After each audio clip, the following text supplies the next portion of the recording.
And Ned has discovered a threatening new product made in Japan and sold outside the U.S. I must say, it has some surprises in it. Chinese. It looks like the Steinberger bass, but it is made of wood and costs only $300. Yeah, no, but they've everywhere they can, they've made it as much like what we produce as possible, right? I mean, this name is the thing that really is. Well, the name is really amazing. That's the most outrageous aspect of the whole thing.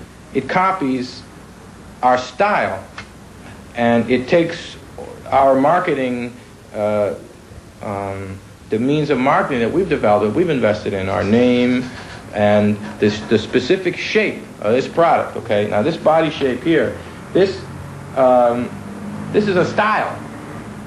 This is an identity. May 20th. Production is at 17 bases, just above break even.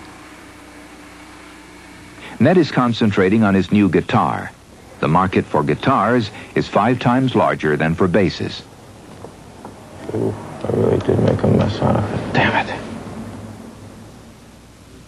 May 31st. In a weekly strategy session, Stan J brings bad news.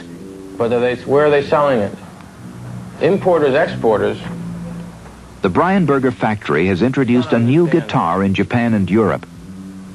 Boy, that's the guitar, too. You realize they have ripped off that guitar. We haven't even put it out there yet. It makes me sick. It just makes me sick. As long as the Steinberger is sold only in foreign markets, it's difficult to fight. If I had protection to go ahead and deal fair, with my hands untied and fight, I'd fight tooth and nail. But we can't do a damn thing, which means we have to outsell them and get in there. They're watching to see what we do. Because we don't do anything, they're jumping into it. June 6th. The factory is still producing only 17 basses per week. 2 employees have been fired for absenteeism.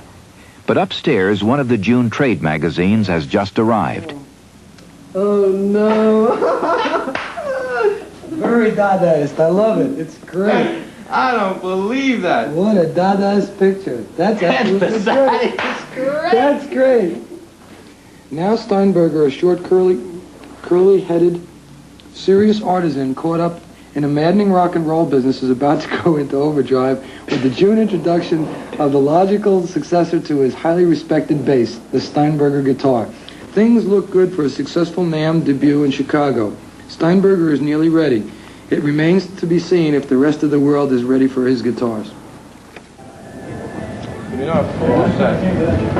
10 days later, and Steinberger is flying to Chicago with his new guitars for the opening of the 1983 NAMM show.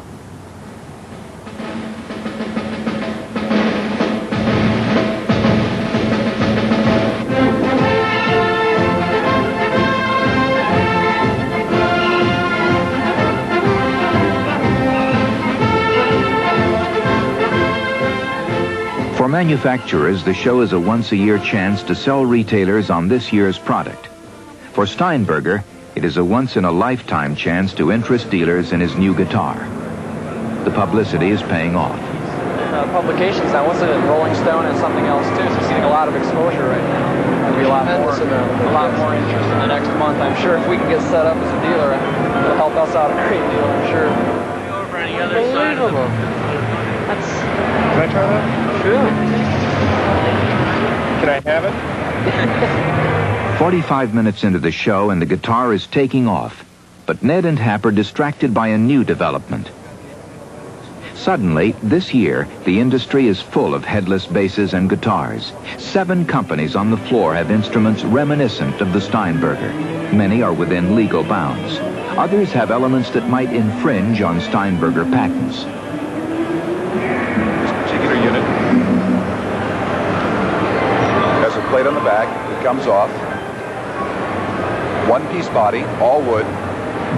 The finish is an antique rosewood. The worst has happened right over there. They've got another knockoff, which is basically the Steinberger, without the Steinberger name. Right. The tuning is off from the bottom. That's a brand new product we're bringing in.